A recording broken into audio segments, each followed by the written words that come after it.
നമസ്കാരം. നമ്മുടെ കയ്യിലുള്ള ഏറ്റവും പവർഫുള്ളായ ടൂൾ ഏതാണെന്ന് ചോദിച്ചാൽ എന്താ ഉത്തരം? തീർച്ചയായും നമ്മുടെ തലച്ചോറ് തന്നെ. പക്ഷെ ഒരു പ്രശ്നമുണ്ട്. അതിനൊപ്പം ഒരു യൂസർ മാനുവൽ കിട്ടിയിട്ടില്ല, അല്ലേ? എന്നാൽ അങ്ങനെ ഒരെണ്ണം ഉണ്ടായിരുന്നെങ്കിൽ എങ്ങനെയുണ്ടാകും? ശരി, ഈ വിവരങ്ങളൊക്കെ വെച്ച് നമുക്കങ്ങനെ ഒരെണ്ണം ഉണ്ടാക്കിയാലോ? അപ്പൊ നമുക്ക് നേരെ കാര്യത്തിലേക്ക് കടക്കാം. ഈയൊരു ചോദ്യം നിങ്ങൾ എപ്പോഴെങ്കിലും ചിന്തിച്ചിട്ടുണ്ടോ? ഒരു കോടീശ്വരന്റെ തലച്ചോറും നമ്മുടെയൊക്കെ തലച്ചോറും തമ്മിൽ എന്തെങ്കിലും വ്യത്യാസമുണ്ടോ? അവര് ചിന്തിക്കുന്ന രീതിക്ക് എന്തെങ്കിലും പ്രത്യേകതയുണ്ടോ? ഉത്തരം ഉണ്ട്. അതെ, വ്യത്യാസമുണ്ട്. പക്ഷേ അതിനേക്കാൾ ഇൻട്രസ്റ്റിംഗ് ആയിട്ടുള്ള കാര്യം എന്താണെന്നറിയോ? നിങ്ങൾക്കും അതുപോലെ ഒരു ബ്രെയിൻ ഉണ്ടാക്കിയെടുക്കാൻ പറ്റും. അതിനെ വിജയത്തിനായി ട്യൂൺ ചെയ്യാൻ പറ്റും. അതെങ്ങനെയാണെന്നല്ലേ നമുക്ക് നോക്കാം. ശരി, ഭാഗം 1. നിങ്ങളുടെ തലച്ചോറിനുള്ളിലെ ഒരു പോരാട്ടം. അതെ, ഓരോ ദിവസവും നമ്മുടെ തലയ്ക്കുള്ളിൽ ഒരു യുദ്ധം തന്നെ നടക്കുന്നുണ്ട്. ആരാണ് നിയന്ത്രിക്കുന്നതെന്നതിനെക്കുറിച്ച്. അപ്പൊ ഈ പോരാട്ടം ആര് തമ്മിലാണെന്നറിയോ? നമ്മുടെ തലച്ചോറിലെ 2 സിസ്റ്റങ്ങൾ തമ്മിലാണ്. ഒന്ന്, നമ്മുടെ റിയാക്ടർ എന്ന് വിളിക്കാവുന്ന ലിംബിക് സിസ്റ്റം. ഭയങ്കര പുരാതനമാണ്. പെട്ടെന്ന് പേടിക്കുക, ഓടി രക്ഷപ്പെടാൻ നോക്കുക, അല്ലെങ്കിൽ ദേഷ്യത്തോടെ പ്രതികരിക്കുക. ഇതിന്റെ എല്ലാം കൺട്രോൾ ഇവനാണ്. ഇനി രണ്ടാമത്തെയാൾ നമ്മുടെ കമാൻഡറാണ്, ഫ്രോണ്ടൽ കോർട്ടെക്സ്. ശരിയായ തീരുമാനങ്ങൾ എടുക്കാനും കാര്യങ്ങൾ നിയന്ത്രിക്കാനും ലക്ഷ്യത്തിൽ ഉറച്ചു നിൽക്കാനും ഒക്കെ സഹായിക്കുന്നത് ഈ കമാൻഡറാണ്. പക്ഷെ ഞെട്ടിക്കുന്നൊരു സത്യമെന്താണെന്നറിയാമോ? 80%, അതെ, ഏകദേശം 80% ആളുകളെയും ഭരിക്കുന്നത് അവരുടെ കമാൻഡറല്ല, മറിച്ച് ആ പഴയ റിയാക്ടറാണ്, ലിംബിക് സിസ്റ്റം. അതായത് ബോധപൂർവം ചിന്തിച്ച് തീരുമാനമെടുക്കുന്നതിന് പകരം ചുറ്റും നടക്കുന്നതിനോട് വെറുതെ പ്രതികരിച്ച് ജീവിക്കുകയാണ് ഭൂരിഭാഗം പേരും. അപ്പോ ഈ യുദ്ധത്തില് നമ്മള് തോറ്റുപോയോ? ഇല്ല. കാരണം നമ്മുടെ തലച്ചോറിന് ഒരു സൂപ്പർ പവറുണ്ട്. അതിന്റെ പേരാണ് ന്യൂറോപ്ലാസ്റ്റിസിറ്റി. സിമ്പിളായി പറഞ്ഞാൽ നമ്മുടെ ബ്രെയിൻ കല്ലിൽ കൊത്തിവെച്ച ഒന്നല്ല. അതെപ്പോഴും മാറിക്കൊണ്ടിരിക്കും, പുതിയ കണക്ഷനുകളുണ്ടാക്കും. അതായത് നമ്മുടെ അനുഭവങ്ങൾ വെച്ച് അതിനൊരു കമ്പ്യൂട്ടർ സോഫ്റ്റ്വെയർ പോലെ മാറ്റിയെഴുതാൻ പറ്റും. ഓക്കെ, അപ്പോ ഈ മാറ്റം എവിടുന്ന് തുടങ്ങുമല്ലേ? അതിനുള്ള ഏറ്റവും നല്ല സമയമാണ് രാവിലെ ഉണർന്നെഴുന്നേറ്റ് ഉടൻ വരുന്ന ആ ആദ്യത്തെ 1 മണിക്കൂർ, നമ്മുടെ ആ സുവർണ മണിക്കൂർ. ആ സമയത്ത് ചെയ്യാൻ പറ്റുന്ന, നിങ്ങളുടെ തലച്ചോറിനെ ആ ദിവസത്തേക്ക് സൂപ്പറായി സെറ്റ് ചെയ്യാൻ സഹായിക്കുന്ന ഒരു കിടിലൻ റുട്ടീൻ നോക്കിയാലോ? ഇതിന്റെ പിന്നിൽ ചെറിയൊരു സയൻസ് ഉണ്ട്. നമ്മുടെ ബ്രെയിനിൽ ബ്രെയിൻ വേവ്സ് എന്ന ഇലക്ട്രിക്കൽ പൾസുകളുണ്ട്.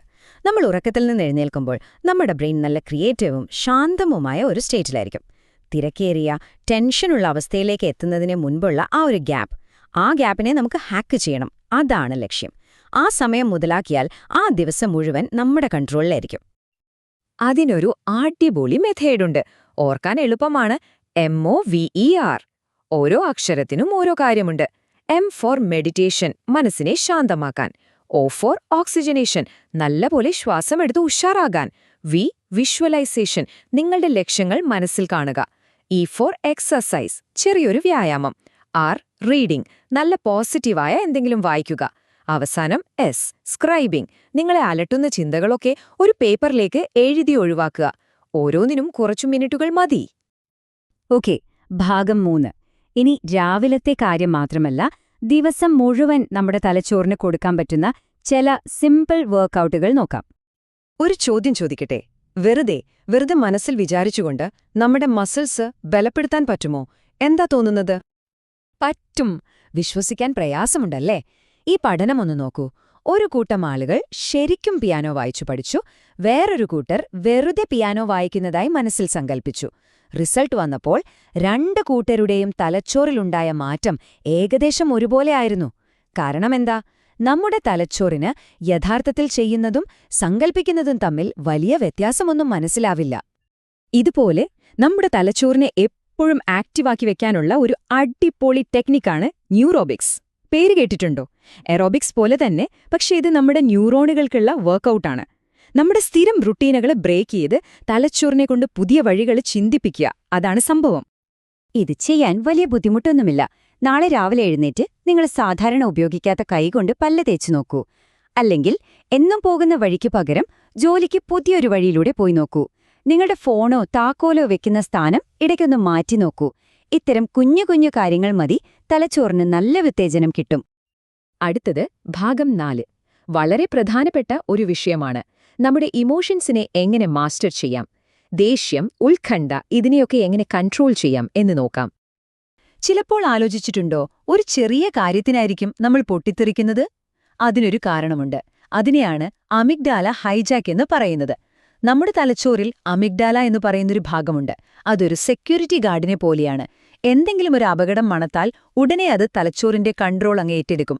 പിന്നെ ചിന്തിക്കുന്നതിനു മുൻപേ നമ്മൾ പ്രതികരിക്കും. എത്ര സമയമെടുക്കുന്നറിയോ ഈ ഹൈജാക്കിന്? വെറും 13 സെക്കൻഡ്. ഒരു ചെറിയൊരു തീപ്പൊരി വലിയൊരു ദേഷ്യമായി മാറാൻ വെറും 13 സെക്കൻഡ് മതി. അപ്പോ ഏറ്റവും പ്രധാനപ്പെട്ട കാര്യം എന്താ? ആ 13 സെക്കൻഡിനുള്ളിൽ നമ്മൾ ഇടപെടണം. അതിനുള്ള ഒരു 13 സെക്കൻഡ് ഫിക്സ് ആണ് ഈ കാണുന്നത്. ദേഷ്യം വരുന്നു എന്ന് തോന്നുമ്പോൾ ഉടനെ ഒരു ദീർഘശ്വാസമെടുത്ത് 100-ൽ നിന്ന് താഴോട്ടെഞ്ഞി തുടങ്ങുക. ഉത്കണ്ഠയാണ് വരുന്നതെങ്കിൽ 4-7-8 ബ്രീതിംഗ് ടെക്നിക് പരീക്ഷിക്കാം. 4 സെക്കൻഡ് ശ്വാസം ഉള്ളിലേക്കെടുക്കുക, 7 സെക്കൻഡ് പിടിച്ചുവെക്കുക, 8 സെക്കൻഡ് കൊണ്ട് പുറത്തേക്ക് വിടുക. ഇത് നമ്മുടെ കമാൻഡർക്ക്, അതായത് ഫ്രണ്ടൽ കോർട്ടെക്സിന് കൺട്രോൾ തിരികെ പിടിക്കാൻ സമയം കൊടുക്കും. ശരി, നമ്മൾ അവസാന ഭാഗത്തേക്ക് കടക്കുകയാണ്. ഭാഗം 5, നിങ്ങളുടെ തലച്ചോർ, നിങ്ങളുടെ യാഥാർത്ഥ്യം. ഇത്രയും പറഞ്ഞതിന്റെയെല്ലാം കാതൽ എന്താണെന്ന് നോക്കാം. ഇതാണ് ഏറ്റവും പ്രധാനപ്പെട്ട ആശയം.